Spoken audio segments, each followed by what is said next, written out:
ایک مرتبہ کا واقعہ ہے کہ ایک عیسائی لڑکی تھی جو بغداد میں رہتی تھی.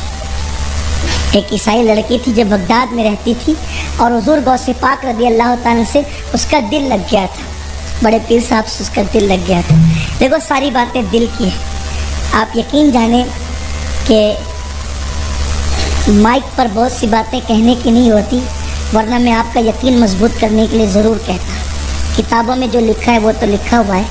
ہم نے اپنے جو معاملات میں محسوس کیا ہے بس اس کو 2 مصروں میں بیان کرنا چاہتا ہوں کہ جب میں نے تمہیں پکارا کام آیا تیرا سہارا، چلتا آسی کا گزارا تیری خیر سے. حالات کیسے ہوں، غوث پاک کہتے ہیں کہ کوئی مجھے مصیبت میں پکارے اللہ اس کی مصیبت دور کر دیتے. تو ایک عیسائی لڑکی تھی، اس کا دل لگ گیا تھا حضور غوث پاک سے. اب اللہ والے ہوتے ہی ایسے نا کہ لوگ ان سے لگ جاتے ہیں، ان سے محبت کرتے ہیں. ان کی سیرت، ان کی صورت، ان کا انداز، ان کے بول چال، ان کی مشکل کشائی، ان کی حاجت روائی کے انداز، ان کے پیار محبت کے انداز، یہ ساری چیزیں ہوتی ہیں. اور پھر بات تو یہ ہے نا بھائی کہ آدمی پہ خاندان کا اثر پڑتا ہے. آدمی پہ خاندان کا اثر. غوث پاک کا خاندان کتنا بڑا ہے. کون سا خاندان ہے؟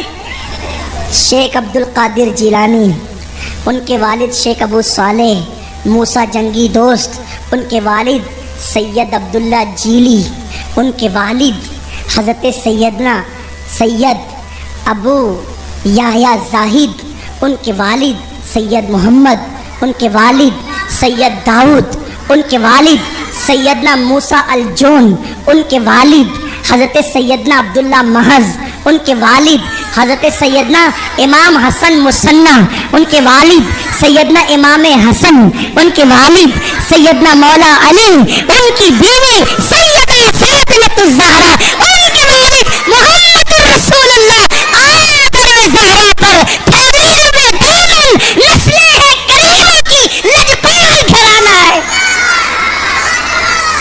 میرے 11ویں والے پیر پر آپ نے غور کیا؟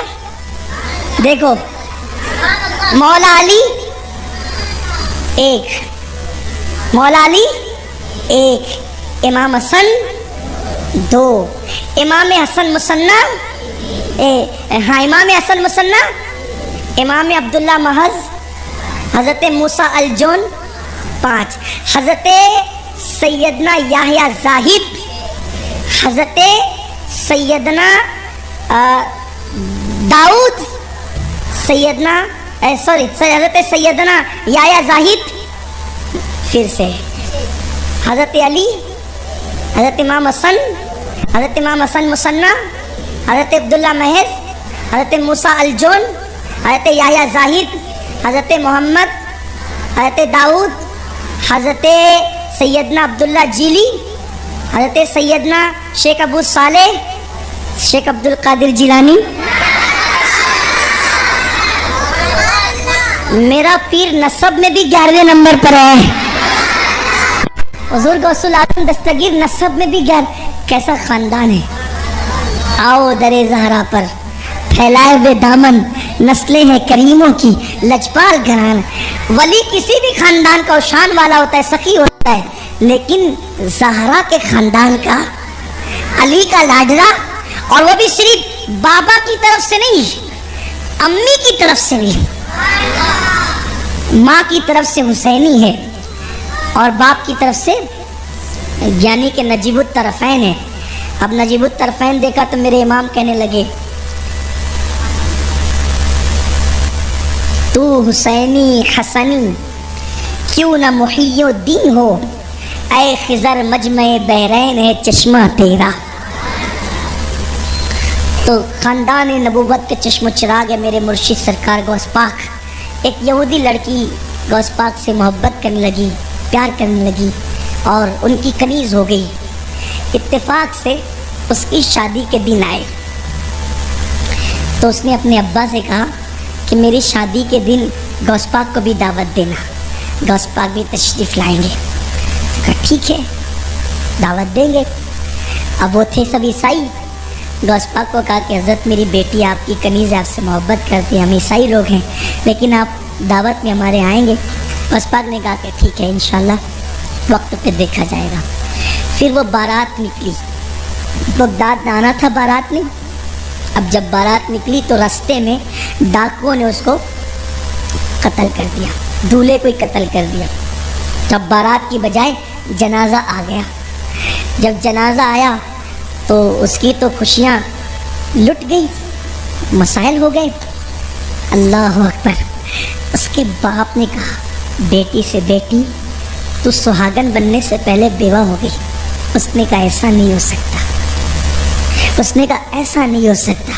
کہا بیٹی اس کا جنازہ آ رہا ہے تیرے ہونے والے شوہر کا، اس کی گردن کاٹ لی گئی، اس کی روح نکاح، ایسا نہیں ہو سکتا، میں غوث پاک کی کنیز ہوں، میرے گھر سے خوشیاں کبھی روٹ نہیں سکتی، میرے گھر سے خوشیاں کبھی روٹ نہیں سکتی، میں غوث پاک کی کنیز ہوں، مصیبت میرے دروازے پہ آ نہیں سکتی، میں غوث پاک کی کنیز۔ کہا بیٹی وہ مر گیا ہے، اس کا باپ نہیں جانتا تھا غوث پاک کی شان کیا ہے۔ کہا کچھ بھی کرو وہ جنازہ ابھی اٹھانا نہیں جب تک کہ میں مدرسہ قادریہ اور خانقاہ قادریہ میں حاضری دے کر کے نہ آؤں۔ تو کہا بیٹی وہ مر گیا، اس کی آخری صورت دیکھ لے۔ کہا نہیں جب تک غوث پاک کی خانقاہ میں نہ جاؤں اس وقت تک کہ میرے ہونے والے شوہر کا جنازہ نہ اٹھایا جائے۔ اس کے بعد اس کو لے جایا گیا، خانقاہ میں گئی، مدرسہ قادریہ میں میرے مرشد غوث پاک درس دے رہے تھے، قدموں پہ گر گئی، کہنے لگی مرشد میں نے تو محبت آپ سے کی ہے، میں نے تو الفت آپ سے کی، یہ اور بات ہے میرا مذہب عیسائی ہے، لیکن پیارے تو زہرا کا لال ہے، تیرے یہاں مذہب نہیں دیکھا جاتا، تیرے یہاں تو سب کو نوازا جاتا ہے۔ کہا ہوا کیا؟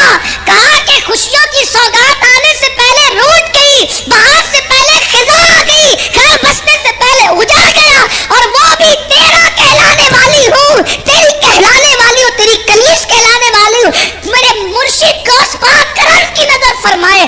غوث پاک نے کہا چلو، جب گئے تو دیکھا کہ گردن کٹی ہوئی ہے، دولہا پڑا ہوا ہے۔ میرے مرشد نے گردن جوڑی اور کہا کم بسم اللہ، دیکھا تو وہ زندہ ہو گیا۔ کہا جا پھر اپنا گھر بسا لے۔ وہ اس کا کیا گھر بسا، کئیوں کے دل کی دنیا بس گئی۔ انہوں نے کہا اب شادی بعد میں رچے گی، پہلے تو ایمان کی رمق رچے گی، اور وہ سارے عیسائی کلمہ پڑھ کے مسلمان ہو۔ یہ ہے غوث پاک کی شان۔